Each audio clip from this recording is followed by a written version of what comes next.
The king of Morocco has proven that having the same skin tone as someone does not make them your brothers. Those who are your brothers are those who will come when you are in trouble, help you sort it out, and stand by you nonetheless. Sometimes there may be people who do not have skin tone like you. They may not be born from your land. You may be far apart from each other.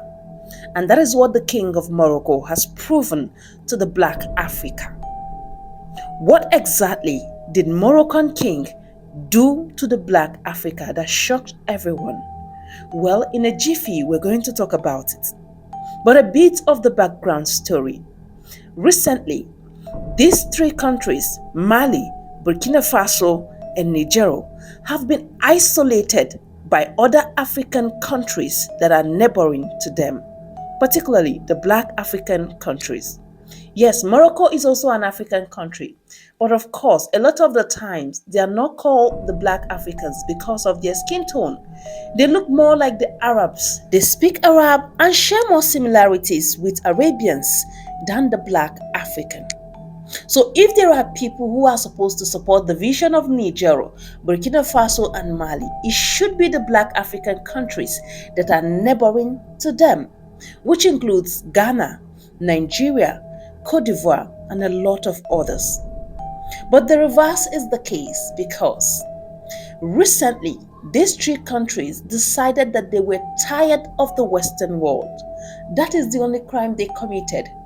That they were tired of being impoverished in their own fatherland. They're tired of having resources that the West come to extract and continue impoverishing them and their people. And as such, they want freedom from the West. Burkina Faso did, Mali followed suit, and recently was Niger. They all decided to tell the French troops to leave their country with their people. And this was the beginning of a lot of nightmares happening in these countries, which includes sanctions from the West African countries that are supposed to be brothers to these Sahel countries. And because of the position of Mali, Burkina Faso, and Niger in Africa, they cannot do without some of these countries a lot of the times. And in a situation like this, how are they expected to survive when Nigeria, who was supplying lights for them, cut off their lights?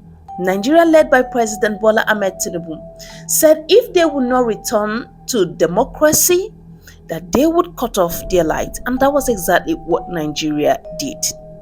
And Nigeria was supplying over 70% of the light in Niger. You can imagine what will happen. There will be no light in a lot of places in the country.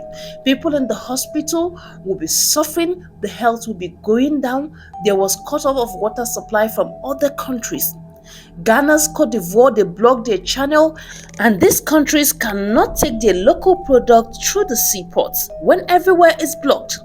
That is definitely affecting their foreign trade.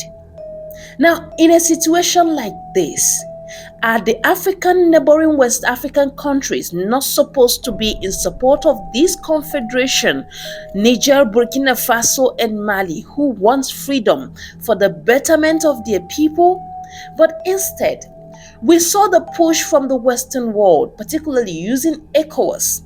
ECOWAS was putting so much pressure on this country to allow France and its troops to stay back, that if they don't, they sanctioned them, separated them from everything. To cut the long story short, ECOWAS even threatened to go to war in this country if they don't return democracy and allow the Western troops to stay back. These same Western troops that we know are the problems of Africa, because they do nothing in Africa rather than deceive the leaders with puppet change and take the resources of the country that was supposed to develop and help the people live a better life. But we saw the resilience in the faces of the leaders to this African country. Ibrahim Traoré of Burkina Faso, Assimi Goïta of Mali, and Abdurrahmani Tiani of Niger. They said no. They came together.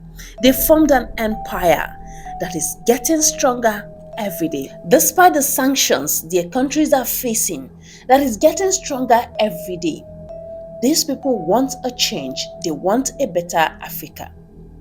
Now, Morocco, which is a far Africa, a lot of people don't even know that Morocco is an African country because of how the Moroccans look. The king of Morocco said, "Say, I'm going to allow you use the seaport of Morocco, the road of Morocco, and we're going to build infrastructures in your country so that your countries would have access to international trade that will help its development." This is what the West African countries that are neighbors, that are supposed to be brothers, could not do. Instead, Nigeria cut off flights to Niger.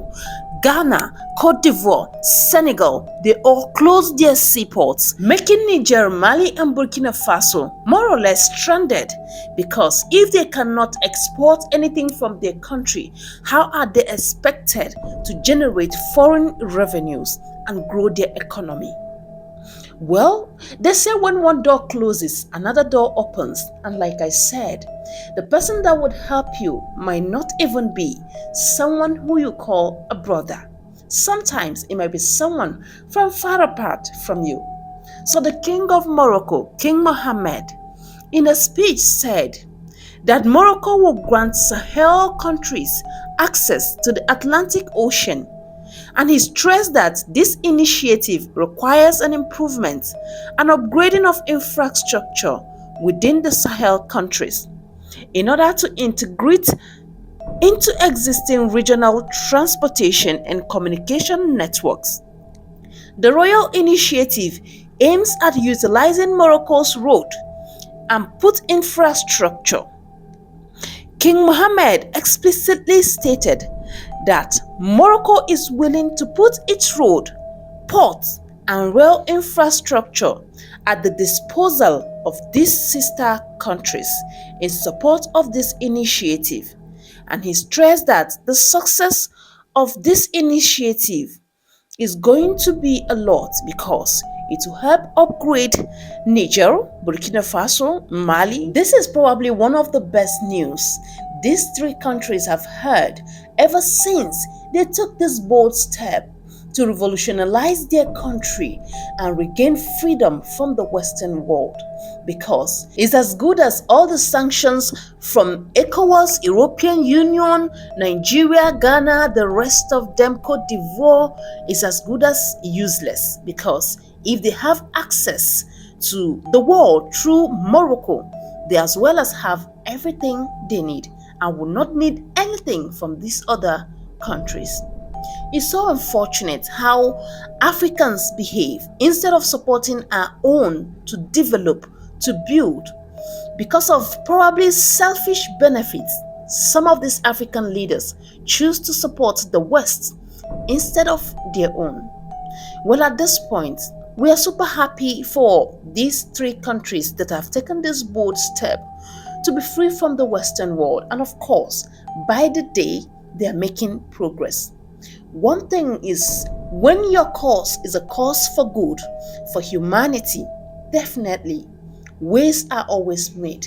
Nature provides ways for you to excel in the endeavor, because what these countries are doing is definitely to the benefit of their people. They want their people to be free and live a free life that is free from the Western slavery. A very big congratulations to these African countries, and we say a great thank you to the King of Morocco, King Mohammed. May God bless all exceedingly. If you've watched to this extent, don't forget that this is Edge Uncovered with Ifeka, only on Connect Media 247, your Africa's #1 information room. Like this video, subscribe to our channel, and follow us across social media to stay updated with all the latest information. Thank you for watching, and don't forget to leave your own thoughts in the comments below. Like and share for more videos. Bye.